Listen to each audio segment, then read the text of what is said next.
മരിക്കാനും തയ്യാറായിട്ടുള്ള, കാരണം ഇങ്ങനെ സ്വാതന്ത്ര്യം ഇല്ലാത്ത നാട്ടിൽ ജീവിക്കുന്നതിനേക്കാൾ നല്ലത് നമ്മൾ മരിച്ചാലും ശരി ബാക്കിയുള്ളവരെങ്കിലും സ്വസ്ഥമായിട്ടും സമാധാനമായിട്ടും ജീവിക്കട്ടെ എന്ന് ആഗ്രഹിക്കുന്ന അവിടുത്തെ ജനങ്ങളുണ്ടാവും. അവർ ഈ പൈസ എടുത്ത് ഉപയോഗിക്കുന്നത് മുഴുവൻ തീവ്രവാദത്തിനാണ്. ഹൂതികൾക്ക് ആയുധം കൊടുക്കുക, അവർക്ക് വേണ്ട പൈസ കൊടുക്കുക, ഹിസ്ബുള്ളയ്ക്ക് പൈസ കൊടുക്കുക, അവർക്ക് വേണ്ട ആയുധം കൊടുക്കുക. ഡൊണാൾഡ് ട്രംപ് പറഞ്ഞത് പക്ഷേ ഞങ്ങൾക്ക് നേരെ തിരിഞ്ഞാൽ ഞങ്ങൾ ഇറാനെ കംപ്ലീറ്റ് വാനിഷ്ടാക്കുന്ന പറഞ്ഞേക്കുന്നത്. ഇസ്രായേലിന്റെ വലിയ വിജയമായിരിക്കും. ആ വിജയത്തിന്റെ പിന്നിൽ ഒന്നും അറിയുന്നില്ല എന്ന് പറയുമ്പോൾ എല്ലാം അറിഞ്ഞ അമേരിക്കയും ബ്രിട്ടനും ഫ്രാൻസും ജർമ്മനിയും ഉണ്ടെന്നുള്ളതും വ്യക്തമാണ്. അറബ് രാജ്യങ്ങളും ഉണ്ട്. രാജ്ഭായ് നമസ്കാരം. നമസ്കാരം.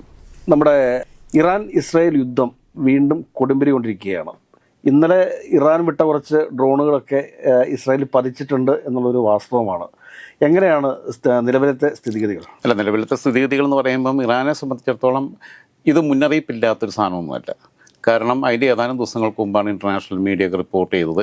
US പൗരന്മാരോട് അവിടുന്ന് ഒഴിഞ്ഞു പോരാൻ ആവശ്യപ്പെട്ടിട്ടുണ്ട്, നയതന്ത്ര ഉദ്യോഗസ്ഥരോട് പോരാൻ ആവശ്യപ്പെട്ടിട്ടുണ്ട്, മറ്റുള്ളവരോടെല്ലാം വളരെ അലർട്ടായിട്ടിരിക്കാൻ പറഞ്ഞിട്ടുണ്ട്. ഇസ്രായേൽ ഇറാനെ അടിക്കും എന്നുള്ള വാർത്ത വരെ പുറത്തു വന്നതാണ്. പത്രം വായിക്കാത്തവരൊന്നും ആയിരിക്കത്തില്ലല്ലോ ഇവർ. ആയത്തുള്ള ഖൊമേനി പത്രമൊന്നും വായിക്കാറില്ലെങ്കിലും ബാക്കി അവരുടെ ഇൻ്റലിജൻസ് വിഭാഗത്തിൽപ്പെട്ടവരും ബാക്കിയുള്ള ഭരണാധികാരികളും ഒക്കെ ഇതൊക്കെ റെഫർ ചെയ്യുന്നവരല്ല, അതിനുള്ള സിസ്റ്റം ഉണ്ടല്ലോ. എന്നിട്ട് പോലും അവർക്ക് പിടിച്ചു നിൽക്കാൻ പറ്റില്ല. അവരുടെ പ്രതിരോധ സംവിധാനങ്ങൾ തകർത്തു. ആദ്യം പ്രതിരോധ സംവിധാനങ്ങൾ അവരുടെ മണ്ണിൽ നിന്ന് തകർത്തു. അവരുടെ മണ്ണിൽ നിന്ന് പോയിട്ടാണ്, സ്വന്തം മണ്ണിൽ നിന്ന് അവരുടെ നാട്ടിൽ തന്നെ ഈ സാധനം കിടക്കുക. ഇപ്പോൾ ഉക്രൈൻ റഷ്യയുടെ തന്ത്രപ്രധാനമായിട്ടുള്ള കേന്ദ്രങ്ങൾ മുഴുവൻ ഒരാഴ്ച മുമ്പ് ആക്രമിച്ചത് അവർ അവിടെ തന്നെ വേണ്ട ഈ വലിയ ട്രക്കുകൾക്കകത്താണ് അവർ ഈ ഡ്രോണുകളും കാര്യങ്ങളും എല്ലാം അറേഞ്ച് ചെയ്തിട്ട് അത് ഓപ്പറേറ്റ് ചെയ്തത്. അപ്പോൾ ആ രീതിയിൽ ഒരു പ്രതീക്ഷിക്കാത്തൊരു സ്പൈ വർക്ക് അവിടെ നടന്നിട്ടുണ്ട് അവിടെ. അപ്പോൾ അവിടെ നിന്നുള്ള സപ്പോർട്ടും ഉണ്ടാക്കിയെടുത്തിട്ടുണ്ടാവും. കാരണം ഇറാനെതിരെ പ്രതിഷേധമുള്ള, ആയത്തുള്ള ഖൊമേനിയുടെ ഭരണത്തിനെതിരെ പ്രതിഷേധമുള്ള ചെറുപ്പക്കാരവിടെ ഉണ്ട്. ചാവേറുകളായിട്ട് LTTക്കാർ പണ്ട് ഉപയോഗിച്ചിട്ടില്ല. അതേപോലെ തന്നെ മരിക്കാനും തയ്യാറായിട്ടുള്ള, കാരണം ഇങ്ങനെ സ്വാതന്ത്ര്യം ഇല്ലാത്ത നാട്ടിൽ ജീവിക്കുന്നതിനേക്കാൾ നല്ലത് നമ്മൾ മരിച്ചാലും ശരി ബാക്കിയുള്ളവരെങ്കിലും സ്വസ്ഥമായിട്ടും സമാധാനമായിട്ടും ജീവിക്കട്ടെ എന്ന് ആഗ്രഹിക്കുന്ന അവിടുത്തെ ജനങ്ങളുണ്ടാവും. അപ്പോൾ ഇവരുടെ പ്രതിരോധ സംവിധാനങ്ങൾ ആദ്യം തകർത്തു. ടാർഗറ്റ് എന്ന് പറയുന്ന ഇവരുടെ ആണവ ആയുധം നിർമ്മിക്കാൻ വേണ്ട സമ്പുഷ്ട യുറേനിയം ഉൾപ്പെടെയുള്ളത് ഇല്ലാതാക്കുക എന്നുള്ളതായിരുന്നു. അതിൽ വെയർ ഹൗസ് ആക്രമണങ്ങൾ നടത്തിയോട് കൂടിയിട്ട് അത് ഏറെക്കുറെ സാധിച്ചു കാണുമെന്നാണ് ഞാൻ വിശ്വസിക്കുന്നത്. മാത്രമല്ല ആണവ ശാസ്ത്രജ്ഞന്മാരെ അത്യാവശ്യം എല്ലാം ഫിനിഷ് ചെയ്തു. ഇവരുടെ ഏറ്റവും വലിയ സൈനിക മേധാവികളെ തീർത്തു. അങ്ങനെ തീർത്ത് കഴിയുമ്പോൾ പിന്നെ സുപ്രീം കമാൻഡർ ഉൾപ്പെടെയുള്ള റവല്യൂഷണറി ഗാർഡിൻ്റെ അതേ ഉൾപ്പെടെയുള്ള ആൾക്കാരെ എല്ലാം ഫിനിഷ് ചെയ്യുമ്പം ഇവർക്ക് ബദലായി കൊണ്ടിരുന്നവർ, കാരണം ഇതിൻ്റെ കീ റോൾ ഇരുന്ന ആൾക്കാരെ പോകുന്നത്, താഴെയുള്ളവരെ പിന്നെ ആ സ്ഥലത്തേക്ക് റിക്രൂട്ട് ചെയ്യുക, എല്ലാ കാര്യങ്ങളും മറ്റവർ ഇവർക്ക് ഇൻഫർമേഷൻ കൊടുത്തും കാണത്തില്ല. അങ്ങനെ സംഭവമുണ്ട്. കാരണം ഇത് സ്ഥാനാരോഹണം, ഒരാളുടെ അധികാര കൈമാറ്റം നടക്കുകയല്ലല്ലോ ഇന്ന്. നമ്മളെ അജിത് ഡോവൽ നാളെ പിന്നെ വിരമിക്കുന്ന സമയത്ത് അടുത്ത ആൾക്ക് വേണ്ട എല്ലാ സാധനങ്ങളും കൈമാറും, ഹാൻഡ് ഓവർ നടക്കുമല്ലേ. അവിടെ അങ്ങനെ ഹാൻഡ് ഓവർ നടത്താനുള്ള സംഭവമൊന്നും ഉണ്ടായിട്ടില്ല. അട്ടിമറികളാണ്. അട്ടിമറിയല്ല, ഇപ്പോൾ പുഷ്പേക്കർ അർപ്പിക്കുന്ന പണി മാത്രമേ ഇവർക്ക് ബാക്കിയുള്ളൂ, വേറെ പരിപാടി സിസ്റ്റമൊന്നുമില്ല. അങ്ങനെ ഓരോ ആളുകൾ കേന്ദ്രീകരിച്ച് നിൽക്കുന്ന സൈന്യമാണെങ്കിലും ഭരണകൂടമാണെങ്കിലും പിന്നീട് അവർ അനുഭവിക്കുന്നൊരു വലിയ പ്രശ്നമുണ്ട്. പിൻഗാമിയെ കണ്ടെത്തുമ്പോൾ സിസ്റ്റം ഇല്ലാതാകുമ്പോൾ ഉണ്ടാകുന്ന കുഴപ്പം. അപ്പോൾ ആ ഒരു ഏകാധിപത്യത്തിൻ്റെ ചില അപകടങ്ങൾ, ദോഷങ്ങൾ അവരനുഭവിച്ചുകൊണ്ടിരിക്കുകയാണ്. തിരിച്ച് ഇവർ ഇസ്രായേലിലേക്ക്, ടെൽ അവീവിലേക്ക് ആക്രമണം നടത്തുമ്പം ഇസ്രായേലിൻ്റെ കാര്യപ്പെട്ട ആരെയും സിവിലിയന്മാരെയാണ് 7 പേരോളം മരിച്ചു എന്നുള്ള റിപ്പോർട്ട് പുറത്തു വന്നിരിക്കുന്നത്. പലതും ആകാശത്ത് വെച്ച് തന്നെ തകർത്തിട്ടു. പിന്നെ ഇവരെ പ്രതിരോധ സംവിധാനം ഉപയോഗിച്ച് വന്ന് വീണ പിന്നെ നിരപരാധികളായിട്ടുള്ള കുറച്ച് മനുഷ്യർ കൊല ചെയ്യപ്പെട്ടു. അങ്ങോട്ട് കൊടുത്തത്ര വലിയ പരിക്കിപ്പുറത്തുണ്ടാക്കാൻ പറ്റിയിട്ടില്ല. അവിടെ എന്ന് പറഞ്ഞു കഴിഞ്ഞാൽ ഇവരുടെ എല്ലാ കേന്ദ്രങ്ങളുമാണ് തകർത്തത്. നമ്മൾ ഓപ്പറേഷൻ സിന്ദൂറിൽ ചെയ്ത അതേ പരിപാടിയാണ് ഇവർ ചെയ്തത്. അടുത്തൊരു കാര്യം എന്ന് പറഞ്ഞു കഴിഞ്ഞാൽ ഇവരെ സംബന്ധിച്ചിടത്തോളം 2 കാര്യങ്ങളായിരുന്നു. ഒന്ന്, ആണവ ആയുധം അവർക്ക് നിർമ്മിക്കാൻ കഴിയാത്ത സ്ഥിതിയിലേക്ക് പോവുക, അവർ ആണവ പരീക്ഷണങ്ങളുടെ നട്ടൽ ഒടിച്ചിടുക. പക്ഷെ ഇപ്പോഴും പ്രധാനപ്പെട്ട മാധ്യമങ്ങളൊക്കെ പറയുന്ന ഒരു കാര്യം എന്താ വെച്ചാൽ ഇസ്രായേൽ ഇപ്പോഴും ഭയപ്പെട്ടുകൊണ്ടിരിക്കുന്നത് ഇറാന്റെ ചില ആണവ കേന്ദ്രങ്ങളെയാണ് എന്നുള്ള വാർത്തകൾ പുറത്തു വരുന്നുണ്ട്. അതെ, തീർച്ചയായിട്ടും അങ്ങനെ തന്നെയാണ്. മാത്രമല്ല ഇന്നിപ്പോൾ നമ്മളിപ്പോൾ ഇരുന്ന് ചർച്ച നടത്തിക്കൊണ്ടിരിക്കുന്ന സമയത്ത് ഇസ്രായേൽ മുന്നറിയിപ്പ് കൊടുത്തിട്ടുണ്ട് ഇറാൻ ജനതയ്ക്ക്. ഈ ആണവ ശാലകളും ആണവ കേന്ദ്രങ്ങളും ഉള്ള സ്ഥലത്ത് നിന്നുള്ള ജനങ്ങളോട് പരമാവധി അവിടെ നിന്ന് ഒഴിഞ്ഞു പോകാൻ വേണ്ടി പറഞ്ഞിട്ടുണ്ട്. കാരണം ഇവർ വീണ്ടും അറ്റാക്ക് ചെയ്യുന്നതിനർത്ഥം. അങ്ങനെ അറ്റാക്ക് ചെയ്ത് കഴിഞ്ഞാൽ സിവിലിയൻസിന് പരിക്കുണ്ടാവാതിരിക്കാനുള്ള മുന്നറിയിപ്പ് കൊടുത്തിട്ടുണ്ട്, അലർട്ട് കൊടുത്തിട്ടുണ്ട്. സ്വന്തം പൗരന്മാരെ മാത്രമല്ല, അപ്പുറത്തും നിരപരാധികളായ മനുഷ്യരുണ്ടല്ലോ, അവർ കൊല ചെയ്യപ്പെടണം എന്നുള്ളത് എന്തായാലും ഇസ്രായേലിന് ആഗ്രഹമൊന്നും ഉണ്ടാവില്ല. കാരണം അവിടെ പരിപൂർണമായി ഇറാൻ്റെ നട്ടലൊടിച്ചു കഴിഞ്ഞാൽ ജനം തെരുവിലിറങ്ങും. അവിടെ ഒരു വലിയ പിന്നെ മുല്ലപ്പൂ വിപ്ലവത്തിനേക്കാൾ വലിയൊരു വിപ്ലവത്തിന് സ്കോപ്പുള്ളൊരു മണ്ണാണത്. കാരണം നമ്മൾ ഈജിപ്തിലും ലിബിയയിലും ഒക്കെ കണ്ടതുപോലെയുള്ള ഒരു വലിയ റെവല്യൂഷനിലേക്ക് പോകും. കാരണം യുവജനത അസംതൃപ്തരാണ്. സമാധാനപൂർണ്ണമായ ജീവിതമില്ല. ഇല്ലാന്നേ, ഒരു എൻ്റർടൈൻമെൻറ്റ് ഇല്ല. നമ്മളല്ല, ഫുട്ബോൾ കാണാൻ പറ്റത്തില്ല, സംഗീതം പറ്റില്ല, ഒന്നും പറ്റില്ല. അതൊക്കെ ഉണ്ടായിരുന്ന ടെഹ്റാൻ യൂണിവേഴ്സിറ്റിയൊക്കെ എത്രയോ പ്രൗഢമായ ചരിത്രമുള്ളതായിരുന്നു. നമ്മളെ കെയ്റോ യൂണിവേഴ്സിറ്റി പോലെ, കാബൂൾ സർവകലാശാലയൊക്കെ പോലെ തന്നെ ലോകത്തെ ഇസ്ലാമിക ചരിത്രത്തിനകത്ത് ഏറ്റവും പ്രധാനപ്പെട്ട, അത്രയും വലിയ അക്കാദമിക് പ്രൗഡായിട്ട് പറയാൻ പറ്റുന്ന പേരുള്ള ഒരു സ്ഥലമായിരുന്നു ടെഹ്റാനും. പക്ഷേ അതിനെ നശിപ്പിച്ച് കളഞ്ഞു. അപ്പം ഈ ജനതയ്ക്ക് ഈ പട്ടിയെ പോലെ ജീവിക്കുന്നതിലേറെ നല്ലത് മരിച്ചാലും കുഴപ്പമില്ല എന്നുള്ള ബോധത്തിലേക്ക് അവർ വരും. അവർ ഭഗത് സിംഗ് തൂക്ക് കയറ് സ്വീകരിച്ചതെന്തിനാ? എൻ്റെ ജീവൻ പോയാലും ശരി, എനിക്ക് ശേഷം വരുന്നവരെങ്കിലും ഒരു നല്ല കാലം കൂടെ ഉണ്ടാവട്ടെ എന്ന് എഴുതിയിട്ട ആ രീതിയിലുള്ള ഒരു ത്യാഗ മനോഭാവത്തോടെ ചെറുപ്പക്കാർ തെരുവിലേക്ക് ഇറങ്ങിക്കഴിഞ്ഞാൽ, കാരണം വല്ലാത്തൊരു ജീവിതമാണ്. ആ ജീവിതത്തിൽ ജീവിക്കുന്നതിനേക്കാളും നല്ലത് കൊല്ലപ്പെട്ടാലും വേണ്ടില്ല, ഫൈറ്റ് ചെയ്യാൻ തീരുമാനിച്ചത്. ഇന്നലെ ഇസ്രയേലിന്റെ വ്യോമ പ്രതിരോധ ശൃംഖലയൊക്കെ ഭേദിച്ചുകൊണ്ട് ഈ ഇറാന്റെ ചില ഡ്രോണുകൾ ഇസ്രായേലിൽ പതിച്ചിട്ടുണ്ട് എന്നൊക്കെ ഉള്ള അവകാശവാദങ്ങൾ വരുന്നുണ്ട്. അതിലുള്ള എന്തൊരു സത്യമുണ്ടോ? അതിൽ യാഥാർത്ഥ്യം ഉണ്ടാവാൻ സാധ്യതയുണ്ട്. കാരണം കുറേ എണ്ണം വിടുമ്പോൾ കുറച്ചൊക്കെ പതിക്കുമല്ലോ. കാരണം പക്ഷേ ഇവരുടെ വ്യോമ പ്രതിരോധ സംവിധാനം, എയർ ഡിഫൻസ് സിസ്റ്റം തകർക്കാൻ പറ്റിയിട്ടില്ല. മറ്റവരത് അത് തകർത്തു കഴിഞ്ഞു. ആദ്യം അത് അവരുടെ മണ്ണിലിരുന്ന് തകർത്തിട്ടാണ്, അത് തകർത്തതിന് ശേഷമാണ് ഇവിടെ നിന്ന് ഫൈറ്റർ എയർക്രാഫ്റ്റ്സ് അവരെ ഉള്ളിൽ കയറിയിട്ടാണ് പോകുമ്പോഴുന്നത്. ഇസ്രായേലിന്റെ സുരക്ഷാ സംവിധാനം എന്ന് പറഞ്ഞു കഴിഞ്ഞാൽ അത് മറ്റു ലോകത്ത് വേറൊരു രാജ്യത്തിനും അവകാശപ്പെടാൻ സാധിക്കാത്ത അത്രയും തരത്തിലുള്ള ഒരു പ്രതിരോധ സംവിധാനങ്ങളുള്ള ഒരു രാജ്യമാണ് ഇസ്രായേൽ എന്ന് പറയുന്നത്. ആ ഇസ്രായേലിലേക്ക് അവരുടെ വ്യോമ പ്രതിരോധത്തെയൊക്കെ നിഷ്പ്രഭമാക്കിക്കൊണ്ട് ഇറാന്റെ ഡ്രോണുകൾ പതിച്ചു എന്ന് പറയുമ്പോൾ അതിലെന്തെങ്കിലും ഒരു... അത് സ്വാഭാവികമായിട്ട് കാണുന്നത്, ക്വൈറ്റ് നാച്ചുറൽ. കാരണം പിന്നെ ഇത് ഒരുപാടെണ്ണം അങ്ങനെ വരുമ്പം എല്ലാം കൂടെ ഒന്നും ചിലപ്പോൾ തകർക്കാൻ കഴിഞ്ഞോണമെന്നില്ല, പ്രതിരോധിക്കാൻ കഴിഞ്ഞോണമെന്നില്ല. പക്ഷെ ഞാൻ പറഞ്ഞ ഇവരുടെ സിസ്റ്റം തകർന്നിട്ടില്ല, അപ്പോഴും നട്ടലൊടിഞ്ഞിട്ടില്ല. ഇവരുടെ കാര്യപ്പെട്ട ഏതെങ്കിലും ആർമി ചീഫിനെയോ ഏതെങ്കിലും കമാൻഡിങ് ഓഫീസർമാരെയോ ഒന്നും തൊടാൻ പറ്റിയിട്ടില്ലല്ലോ. അപ്പോൾ ആ രീതിയിലാണ് സിവിലിയൻസ് കുറച്ച് പേര് മരണപ്പെട്ടു. അത് പിന്നെ സങ്കടകരമാണ്. അപ്പുറത്ത് സിവിലിയൻസിനെ പരമാവധി ആക്രമിക്കാതെയാണ് ഇവർ ഓപ്പറേറ്റ് ചെയ്തത് എന്നുള്ളതാണ്. പക്ഷേ പിന്നീട് ഇവരുടെ പശ്ചിമേഷ്യയിലെ തന്നെ ഏറ്റവും വലിയ എണ്ണ ശുദ്ധീകരണശാലയും എണ്ണ സംഭരണ കേന്ദ്രത്തിനെതിരെയാണ് പിന്നീട് ഇവർ എണ്ണപ്പാടത്ത് ആണ് ആക്രമിക്കുന്നത്. ഇറാഖ് കുവൈറ്റിനെ ആക്രമിച്ചപ്പം പ്രത്യാക്രമണത്തിലും ഉണ്ട്. പിന്നെ സദ്ദാം ഹുസൈൻ തന്നെ എന്തായാലും തീരാൻ പോകാന്ന് കണ്ടപ്പോൾ സ്വന്തം എണ്ണപ്പാടത്തിന് തീ കൊടുത്തിട്ടുണ്ട് സദ്ദാം ഹുസൈൻ. കുവൈറ്റിലേതും തീ കൊടുത്തിട്ടാണ് അവർ പിൻവാങ്ങുന്നത്. അങ്ങനെയുണ്ട്. അപ്പം ഇവരിപ്പോൾ ആക്രമിച്ചിരിക്കുന്നത്, ഇസ്രായേൽ ആക്രമിച്ചിരിക്കുന്ന അവിടെ തകർക്കുക എന്നുള്ള. അവിടെ തകർക്കുക എന്ന് പറഞ്ഞു കഴിഞ്ഞാൽ ഇത് സൗദി അറേബ്യയും ബഹ്റിനും പിന്നെ ഈജിപ്തും UAE ഒക്കെ മനസ്സുകൊണ്ട് ആഗ്രഹിക്കുന്ന കാര്യമാണ്. കാരണം ഇവരുടെ ഏറ്റവും വലിയ അവരുടെ ഇൻകം സോഴ്സ് എന്ന് പറയുന്നത് ഇതാണ്, ഓയിൽ റിഫൈനറീസ് ആണ്, പിന്നെ മൈനിങ്ങും. ഈ പൈസ ഇതിൽ നിന്ന് കിട്ടുന്ന വരുമാനം അവർ ഉപയോഗിക്കുന്ന അവിടുത്തെ ജനക്ഷേമത്തിന് വേണ്ടിയിട്ടല്ല. അവിടെ കുട്ടികളെ പഠിപ്പിക്കാനോ, അവിടെ ആശുപത്രി ഉണ്ടാക്കാനോ, സാധാരണക്കാരന് വീടില്ലാത്തവനും വീട് വെച്ച് കൊടുക്കാനോ, പട്ടിണി കിടക്കുന്നവനും ഭക്ഷണം വെച്ച് ഉണ്ടാക്കി കൊടുക്കാനോ, പുതിയ തൊഴിലവസരങ്ങൾ സൃഷ്ടിക്കാനോ ഒന്നുമല്ല.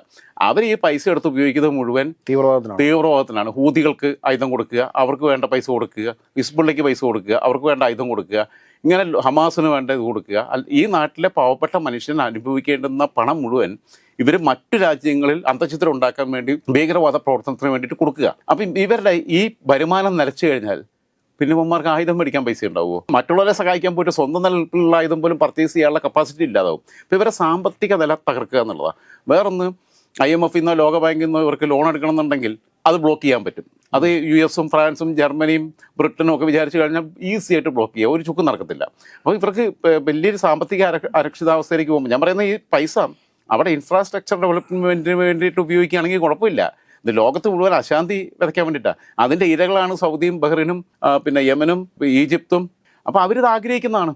ഒരു ത്രെട്ട് ഒഴിവായി കിട്ടുകയാണ്. അവരെ സംബന്ധിച്ചിടത്തോളം അവരെ തലയ്ക്ക് മുകളിൽ നിൽക്കുന്ന ഈ ഡെമോക്രസിൻ്റെ വാള് പോലെ തൂങ്ങിയാടുന്ന ഇറാൻ എന്ന് പറയുന്ന സാധനത്തിൻ്റെ സാമ്പത്തികമായി തകർത്തു കഴിഞ്ഞാൽ പിന്നെ ആയത്തുള്ള കൊമേനി എന്ത് ചെയ്യും? കാളിക്കോപ്പ് മേടിക്കാൻ പൈസ ഉണ്ടാവും പിന്നെ ചൈനയിൽ നിന്ന്, അതുപോലും മേടിക്കാൻ പൈസ ഉണ്ടാവില്ല. ആ രീതിയിൽ അങ്ങ് തകർക്കും. അപ്പോൾ അവിടേക്കാണ് ഇപ്പോൾ കാര്യങ്ങൾ. ഇറാൻ പ്രധാനമായിട്ടും ആയുധം സപ്ലൈ ചെയ്യുന്ന രാജ്യം ഏതാണ്? ചൈനയാണോ അതെയോ? ഇറാൻ സ്വന്തമായിട്ട് അവർക്ക് പ്രൊഡക്ഷൻ യൂണിറ്റ്സ് ഉണ്ട്. അവരും സ്വന്തമായിട്ട് ആം എക്യുപ്മെൻറ്റ്സ് നിർമ്മിക്കുന്നുണ്ട്. അവർക്ക് സ്വന്തമായിട്ട് പ്രൊഡക്ഷൻ യൂണിറ്റ് ഉള്ളതാണ്. വളരെ ബ്രില്യൻ്റ് ആയിട്ടുള്ള സയൻറ്റിസ്റ്റുകളൊക്കെ അവരുടെ അടുത്തുണ്ട്. പക്ഷേ അവരുടെ ബുദ്ധിയേക്കാൾ ഫാർ ബെറ്ററാണ് ഇസ്രായേലുകാരുടെ ബുദ്ധി. ലോകത്തെ ഏതന്മാരുടെ ബുദ്ധിയേക്കാൾ എനിക്കറിയത്തില്ല. ഈ ജൂതവംശർക്ക് അങ്ങനെ ഒരു സാധനം ഉണ്ടെന്ന് തോന്നുന്നു. എന്തോ ഒരു പ്രത്യേക പിന്നെ ജനുസാണ് അവർ. പ്രധാനപ്പെട്ട കണ്ടുപിടുത്തങ്ങളെല്ലാം അവരുടെയാണ്. എല്ലാം നൊബേൽ പ്രൈസിനകത്തെ ഈ പിന്നെ ശാസ്ത്ര മേഖലയുമായി ബന്ധപ്പെട്ട നൊബേൽ പ്രൈസിനകത്ത് മുഴുവൻ ഇപ്പോൾ നമുക്ക് കിട്ടിയത് തന്നെ രവീന്ദ്രനാഥ് ടാഗോറിന് കിട്ടി, മറ്റേ അമർത്യ സെന്നിന് കിട്ടി, മദർ തെരേസയ്ക്ക് കിട്ടി. അത് സമാധാനവും പിന്നെ സാമ്പത്തികവും ഇങ്ങനെയുള്ള കാര്യങ്ങളൊക്കെയാണ്. അതേസമയം അവർക്ക് കിട്ടുന്ന മുഴുവൻ പര്യവേഷണങ്ങൾക്കാണ്, പുതിയ പിന്നെ കണ്ടെത്തലുകൾക്കാണ്. ഏറ്റവും മികച്ച സയൻറ്റിസ്റ്റുകൾ ആകെ ആലോചിച്ച് നോക്കേണ്ട 1 കോടിയിൽ താഴെ ജനസംഖ്യയുള്ളൂ. ഏകദേശം 700 കോടി കൊണ്ട് അടുക്കുന്നു ലോക ജനത. നമുക്ക് 150 കോടിയുണ്ട്. അപ്പം നമ്മളുടെ ഒരു കേരളത്തിലെ ജനസംഖ്യയുടെ 1/3 പോലും ഇല്ലാത്ത, നമ്മളെ 2-3 ജില്ലയുടെ വലുപ്പമുള്ള ഒരു കുഞ്ഞു രാജ്യം, ആ രാജ്യത്ത് നിന്ന് ലോകത്തെ 40% നൊബേൽ പ്രൈസ് അച്ചീവ് ചെയ്ത സയൻറ്റിസ്റ്റുകളുണ്ടെന്ന് പറഞ്ഞു കഴിഞ്ഞാൽ അവരുടെ സാധനം എന്താണെന്നുള്ളത് ആലോചിക്കണം.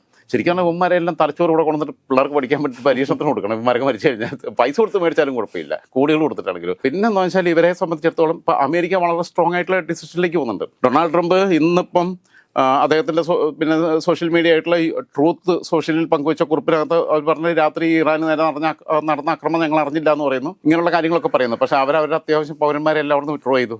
ഇറാനിലുള്ളവരോടും പോരാൻ പറഞ്ഞു. നയതന്ത്ര ഉദ്യോഗസ്ഥരിൽ അത്യാവശ്യം വേണ്ടവരെ മാത്രം നിലനിർത്തി ബാക്കിയുള്ളവരെ വിഡ്രോ ചെയ്തു. അപ്പോൾ ഇതൊക്കെ വരുമ്പം ഇവരതെല്ലാം അറിഞ്ഞിട്ടുണ്ട്. അതിൽ ഇന്ത്യ പോലും പശ്ചിമേഷ്യ വഴിയുള്ള വ്യോമഗതാഗതം മാറ്റിവെച്ചായിരുന്നു. അതെ, അപ്പോൾ ഇതൊക്കെ എല്ലാം അണ്ടർസ്റ്റുഡാണ് കാര്യങ്ങളൊക്കെ. തമ്മിൽ ചില ധാരണകൾ ഈ പ്രധാനപ്പെട്ട രാജ്യങ്ങൾക്കിടയിൽ കൊടുക്കൽ. ഇപ്പോൾ ഇന്ത്യ അതിനകത്തുണ്ടാവും, ബ്രിട്ടൻ, ഫ്രാൻസ്, കാനഡ ഉണ്ടാവാൻ സാധ്യതയില്ല ഇപ്പോഴത്തെ സ്ഥിതിയിൽ. പിന്നെ ബ്രിട്ടൻ, ഫ്രാൻസ്, ഇന്ത്യ, ജർമ്മനി, പിന്നെ US, അതേപോലെ Bahrain, Egypt, UAE, Saudi Arabia തുടങ്ങിയ രാജ്യങ്ങൾക്കെല്ലാം കൃത്യമായി വിവരം കൊടുത്തിട്ടുണ്ടാവും. അവരുടെ ആകാശപാത ഒഴിവാക്കണം, പിന്നെ ആ വഴിക്ക് പിന്നെ വേണ്ട, ബാക്കിയുള്ള കാര്യങ്ങൾ ശ്രദ്ധിക്കണം എന്നുള്ളൊരു ജാഗ്രതാ നിർദ്ദേശം കൊടുത്തിട്ട് തന്നെ എനിക്ക് ഇസ്രായേൽ ചെയ്തിട്ടുണ്ട്. കാരണം കൂടെ നിൽക്കുന്നവരെക്ക് പരിക്കുണ്ടാക്കുന്ന പണി ചെയ്ത് കഴിഞ്ഞാൽ പിന്നെ അവരും കൂടെ എതിരാവുന്നുള്ളത്. ഇവരൊക്കെ സൈലൻ്റ് ആയിട്ടിരുന്നേ ഉള്ളൂ. കയറി അടിക്കട്ടെ, ഇവരെല്ലാം മനസ്സുകൊണ്ട് ആഗ്രഹിക്കണമെന്നേ. പശ്ചിമേഷ്യയിൽ അയലക്കാർ മുഴുവൻ ഇവർക്കെതിരാ. ആകെ ഉള്ളത് തുർക്കി മാത്രമേ ഉള്ളൂ, വേറെ ആരുമില്ല. അസർബൈജാൻ പിന്നെ അവിടെ കിടക്കുന്നത്. പിന്നെ രണ്ടാമത്തെ കാര്യം, ഡൊണാൾഡ് ട്രംപ് പറഞ്ഞത്, പക്ഷേ ഞങ്ങൾക്ക് നേരെ തിരിഞ്ഞാൽ ഞങ്ങൾ ഇറാനെ കംപ്ലീറ്റ് വാനിഷ്ടാക്കുമെന്നാണ് പറഞ്ഞേക്കുന്നത്. അത് പറയുമ്പം ഇവരുടെ ആർമി ബേസുകൾ കിടക്കുക ബഹ്റിലുണ്ട്, ഖത്തറിലുണ്ട്, പിന്നെ സൗദി അറേബ്യയിലുണ്ട്, UAE-ലുണ്ട്. ഇവർ ഇവിടെ നിന്ന് സ്ഥാനം വിട്ടാൽ മതി. ഈ 4 സ്ഥലത്ത് നിന്ന് അവർക്ക് ഓപ്പറേറ്റ് ചെയ്ത് കഴിഞ്ഞാൽ എയർ ഡിസ്റ്റൻസ് ഒരു 800-നും 1200 കിലോമീറ്ററിനുള്ളിലാണ് ഈ എയർ ബേസുകളിൽ നിന്നൊക്കെയുള്ള അകലം വരുന്നത്. ടെഹ്റാനിലേക്കാണെങ്കിലും അവരുടെ വിവിധ പ്രധാനപ്പെട്ട കേന്ദ്രങ്ങളിലേക്കാണെങ്കിലും ഇവർക്ക് ഇവിടെ നിന്ന് ഈസി ആയിട്ട് ഓപ്പറേറ്റ് ചെയ്യാം. അവർ തിരിച്ച് ഇങ്ങോട്ട് വിട്ടിട്ടുണ്ടെങ്കിൽ ഈ രാജ്യങ്ങളും കൂടെ രംഗത്തിറങ്ങും. അവർ ഡയറക്റ്റ് യുദ്ധത്തിലേക്ക് പോകും. അത് പിന്നെ ഇറാനെതിരെ ഒരു അറബ് സഖ്യം രൂപീകരിക്കപ്പെടും. അവർ തിരിച്ച് ദോഹയിലോ റിയാദിലോ പിന്നെ UAE, അബുദാബിയിലോ ഇവിടെ ആക്രമിച്ചിട്ടുണ്ടെങ്കിൽ ഇവരെല്ലാം രംഗത്ത് പ്രത്യക്ഷമായിട്ട് യുദ്ധത്തിൽ ഈ ഇസ്രായേലിന്റെ കൂടെയാണെന്ന് പറഞ്ഞില്ലെങ്കിലും അമേരിക്കയ്ക്കൊപ്പം സഖ്യകക്ഷികളാവും. ഫലത്തിൽ അതിന്റെ ഗുണഭോക്താവാരാ? ഇസ്രായേലാണ്. ഇസ്രായേൽ ആഗ്രഹിച്ച് നടക്കുന്നു, ഇവരും ആഗ്രഹിച്ച് നടക്കുന്നു. പിന്നെ ഇവിടെ ആക്രമിക്കാതെ അമേരിക്ക ആക്രമിക്കണം എന്നുണ്ടെങ്കിൽ ഇവന്മാരെ എന്ത് മിസൈൽ വിട്ടിട്ട് ആക്രമിക്കുക? എത്രയോ കിലോമീറ്റർ ദൂരെ കിടക്കുക, മറുകരയെ കിടക്കുക, മറുവശത്ത് കിടക്കുകയാണ് പിന്നെ ഭൂമിയുടെ. അവിടെ ഒരിക്കലും പ്രാക്ടിക്കലല്ല. അപ്പം അതുകൊണ്ട് വല്ലാത്തൊരു സമ്മർദ്ദത്തിലേക്ക് പോകുന്ന എനിക്ക് തോന്നുന്നത്. ഇതിപ്പോൾ പിന്നെ അവസാനം പാകിസ്ഥാൻ ഓപ്പറേഷൻ സിന്ദൂറിന് ശേഷം എല്ലാവരെയും വിളിച്ചിട്ട് കാല് പിടിച്ചിട്ട് നിങ്ങളൊന്ന് ഞങ്ങൾക്ക് വേണ്ടി ഒന്ന് റെക്കമെൻഡ് ചെയ്യുക, ഇന്ത്യയോടൊന്ന് പറയാടിക്കല്ലെന്ന്, ഞങ്ങൾ മാപ്പ് പറഞ്ഞോളാം, ഞങ്ങൾ ഇനി ഒന്നിനും വരത്തില്ല, ഞങ്ങൾ ഇത്രയും ദ്രോഹിച്ചില്ല, ഇനി കൂടുതൽ അടിക്കല്ലെന്ന് പറഞ്ഞ പോലെ വിളിച്ച് പിന്നെ ലേലു അല്ലി എന്ന് പറഞ്ഞു. പാകിസ്ഥാനൊന്നും ഒരിക്കലും വിശ്വസിക്കാൻ പറ്റുന്ന ഒരു രാജ്യമൊന്നുമല്ല. പലതവണ നമ്മൾ വിശ്വാസത്തിലെടുത്തിട്ട് നമ്മളുടെ വിശ്വാസത്തെ തകർത്തെറിയുകയും നമ്മുടെ ജീവനുകളെ നഷ്ടപ്പെടുത്തുകയും ചെയ്തുള്ള രാജ്യമാണ് പാകിസ്ഥാൻ. പണ്ട് 72 യുദ്ധത്തിൽ അവരെ തോൽപ്പിച്ചു എന്ന് പറയുന്നതിനേക്കാളും അന്നത്തേതിനേക്കാൾ വലിയ അടിയാണ് ഇപ്പോൾ കൊടുത്തിരിക്കുന്നത്. ഒന്നും ചെയ്യാൻ കഴിഞ്ഞില്ല, കയ്യും കെട്ടി നോക്കി നിൽക്കാനാ പറ്റിയത്. ഇങ്ങോട്ട് വിട്ട നമ്മളുടെ പിന്നെ എയർ ബേസുകളൊക്കെ ആക്രമിക്കാൻ നോക്കിയത് മുഴുവൻ ജയ്പൂരിലും ബാക്കിയുള്ളിടത്തൊക്കെ ഉള്ളത് ആക്രമിക്കാൻ നോക്കിയത് മുഴുവൻ തകർത്ത് അരിപ്പണമാക്കി കളഞ്ഞു. മാത്രമല്ല അവർ തന്നെ ഒരു വലിയ അഭ്യന്തര സംഘർഷത്തിലേക്ക് പോകുന്ന വഴിയെത്തി. 2 ദിവസം കൂടെ യുദ്ധം നിന്നിരുന്നെങ്കിൽ ബലൂചിസ്ഥാൻ വേർപെട്ടു പോകും. അങ്ങനെയുള്ള സ്ഥിതി ഉണ്ടായിരുന്നു. അങ്ങനെ ഒരു വിഷയത്തിലേക്ക് ഇവിടെ ഇപ്പോൾ ഇവരും നേരിടുന്ന പ്രതിസന്ധി അതാ. ആഭ്യന്തര സംഘർഷത്തിന് സാധ്യതയുണ്ട് ഇറാനിൽ. വല്ലാതെ മുന്നോട്ട് പോയി കഴിഞ്ഞാൽ ജനം തെരുവിലിറങ്ങും. ഇവരുടെ ആർമി ഫോഴ്സിനെ ഇസ്രായേലുമായിട്ടുള്ള യുദ്ധവും നടക്കുന്നു, ആഭ്യന്തര സംഘർഷം കൂടെ വന്നു കഴിഞ്ഞാൽ സ്കാറ്റേഡായി സാധനം, ചെതറിപ്പോയി ആകെ. പട്ടാളക്കാരുടെ ക്യാമ്പുകൾ കയറിയിട്ട് ജനം തോക്കെടുത്തങ്ങ് ഇറങ്ങും. ശ്രീലങ്കയിൽ കയറിയ മാതിരി ആയത്തുള്ള കൊമ്മേനയുടെ പിന്നെ വീട്ടിൽ കയറിയിട്ട് ഇവർ പിന്നെ ബുൾസൈ അടിച്ച് കഴിക്കുകയും പിന്നെ വോഡ്ക അടിക്കുകയൊക്കെ ചെയ്യുന്നത് നമ്മൾ കാണേണ്ടി വരും ദൃശ്യമാധ്യമങ്ങളിലൂടെ. അപ്പം അങ്ങനെ സ്ഥിതിയിലേക്ക് പോകുന്നതിന് മുമ്പ് ഇവരുടെ ആണവ കേന്ദ്രങ്ങളെ നിഷ്പ്രഭമാക്കുക, ഇവരുടെ എണ്ണപ്പാടങ്ങൾ ഒന്ന് സൈസാക്കി വിടുക. അങ്ങനെ ഇവർ പിന്നെ ഭീകരവാദ പ്രവർത്തനത്തിന് ഫണ്ട് പിന്നെ കൊടുക്കാൻ കഴിയാത്ത രീതിയിലേക്ക് ഇവരെ ഒന്ന് മെരുക്കുക. പിന്നെ ഹൂതികളുടെയൊക്കെ പരിപാടി കഴിഞ്ഞു. ഹൂതികൾക്ക് പിന്നെ കഞ്ഞി കുടിക്കാൻ പോലും പൈസ ഇല്ല. ഇവന്മാർ കൊടുത്തിട്ട് വേണം വല്ലതും കിട്ടാൻ. അത് തന്നെ ഇപ്പം ഷിപ്മെന്റ് അങ്ങോട്ട് പോകാൻ പറ്റാത്ത അവസ്ഥയാണ്. അവരുടെ എയർപോർട്ട് തകർത്തു, അവരുടെ പ്രധാനപ്പെട്ട പോർട്ട് തകർത്തു. അപ്പം ലോജിസ്റ്റിക് സംവിധാനങ്ങൾ തകർന്നു കിടക്കുക. അപ്പം അങ്ങനെ വരുമ്പോൾ ഇവർ സറണ്ടർ ചെയ്യുകയായിരിക്കും ചെയ്യുക. കാരണം വലിയ ലോകമഹായുദ്ധത്തിലേക്ക് പോകാനൊന്നും ലോകത്ത് ആരും ആഗ്രഹിക്കുന്നില്ല. കൊടുക്കേണ്ടത് കൊടുത്തു, ഒന്ന് ശരിയാക്കി കഴിഞ്ഞു എന്ന് കാണുമ്പം എനിക്ക് തോന്നുന്നത് അമേരിക്ക ഇതിനകത്ത് മീഡിയേഷൻ നടത്തും. അമേരിക്കയുടെ മീഡിയേഷനിൽ അതിനകത്ത് UAE-യും സൗദിയും ഖത്തറും പറഞ്ഞിട്ടുണ്ട് വേണമെങ്കിൽ മറ്റേ മീഡിയേഷൻ ചർച്ചകൾക്ക് മുൻകൈ എടുക്കാമെന്നുള്ള രീതിയിലുള്ള അഭിപ്രായങ്ങൾ പറഞ്ഞിട്ടുണ്ട്. പുട്ടിൽ ഇപ്പോൾ സത്യം പറഞ്ഞു കഴിഞ്ഞാൽ കുടുങ്ങിയിരിക്കുക. അവരുടെ അകത്ത് കയറിയിട്ട് തിരിച്ചടിച്ച് കഴിഞ്ഞപ്പോൾ കാരണം 2022 തുടങ്ങിയ യുദ്ധം ആലോചിച്ച് നോക്കണം. ഉക്രൈൻ എന്ന് പറയുന്ന ഒരു കുഞ്ഞു രാജ്യത്തിനെതിരെ റഷ്യ ഇത്രയും വലിയ ടാങ്ക് വ്യൂഹങ്ങളും കാര്യങ്ങളും ഒക്കെ ആയിട്ട് ഒരൊറ്റ സുപ്രഭാതത്തിൽ അടിക്കുമ്പോൾ അവർ കരുതി എന്താ പറയുക, മാക്സിമം 2 അല്ലെങ്കിൽ മാക്സിമം ഒരു 3-4 ദിവസം അതിനകം തീർക്കാമെന്നാണ് കരുതിയത്. 3 വർഷം കഴിഞ്ഞു. ഇങ്ങനെ നീണ്ടു പോകുന്ന അവർ കരുതിയിട്ടേ ഇല്ല. അത് പിന്നെ ഒരു സെലൻസ്കിയുടെ ഒരു ധീരതയും ആ ജനതയുടെ പോരാട്ട വീര്യം. കാരണം അവർക്ക് അവരുടെ പോരാട്ടത്തിന് ജസ്റ്റിഫിക്കേഷൻ ഉണ്ട്. അവരെന്തിനു വേണ്ടി പോരടിക്കുന്നു? സ്വന്തം ജീവന് വേണ്ടി പോരടിക്കുന്നു. മറ്റവരുടെ റഷ്യൻ ആർമിപ്പെട്ടവർക്കെന്ന് പറഞ്ഞു കഴിഞ്ഞാൽ എന്തിനു വേണ്ടിയാണ് നിങ്ങൾ യുദ്ധം ചെയ്തതെന്ന് വെച്ചാൽ എന്തിനാണെന്ന് അറിയത്തില്ല. പുട്ടിൻ പറഞ്ഞു പോയി, എന്തിനു വേണ്ടിയിട്ടാണെന്ന് അറിയത്തില്ല. ആ പട്ടാളക്കാരുടെ കുടുംബാംഗങ്ങൾ അവിടെ തീ നിൽക്കുക, ലക്ഷക്കണക്കിന് റഷ്യൻ പട്ടാളക്കാരും കൊല ചെയ്യപ്പെട്ടു എന്നുള്ളത് തന്നെയാണ്. അവരുടെ കണക്കുകൾ പുറത്തു വരുത്തില്ലല്ലോ. അപ്പോൾ ആ ഒരു അവസ്ഥയിലേക്ക് പോകാൻ സാധ്യതയില്ല.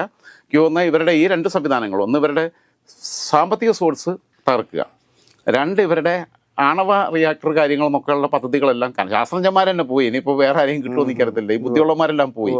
അപ്പോൾ ഈ സംവിധാനത്തെ പിന്നെ റവല്യൂഷണറി ഗാർഡിനെ കോർഡിനേറ്റ് ചെയ്യുന്ന പ്രധാനപ്പെട്ട ആൾക്കാരും പോയി. അവർക്ക് കൃത്യമായിട്ട് ലക്ഷ്യബോധം ഇല്ലാതെ നിൽക്കുകയാണ്, ഇങ്ങനെ കോർഡിനേറ്റ് ചെയ്യേണ്ട കാര്യങ്ങൾ. അപ്പം അങ്ങനെ വരുമ്പം അവർ വല്ലാത്തൊരു പ്രതിസന്ധിയിലേക്ക് പോകുമ്പം ബാക്കിയുള്ളവരുടെ എല്ലാം സമ്മർദ്ദത്തിന് വഴങ്ങി പിന്നെ അവർ കിട്ടിയത് വരവ് വെച്ച് സറണ്ടറാവും. അങ്ങനെ വന്ന് യുദ്ധത്തിലേക്ക് ഫുൾ കോർ യുദ്ധത്തിലേക്ക് പോകാതെ അടുത്ത ദിവസങ്ങളിൽ തന്നെ തീരുമാനമാവും. അതോ അതിനർത്ഥം സത്യത്തിൽ അത് ഇസ്രായേലിൻ്റെ വലിയ വിജയമായിരിക്കും. ആ വിജയത്തിൻ്റെ പിന്നിൽ ഒന്നും അറിയുന്നില്ല എന്ന് പറയുമ്പോൾ എല്ലാം അറിഞ്ഞ അമേരിക്കയും ബ്രിട്ടനും ഫ്രാൻസും ജർമ്മനിയും ഉണ്ടെന്നുള്ളതും വ്യക്തമാണ്. അറബ് രാജ്യങ്ങളും ഉണ്ട്.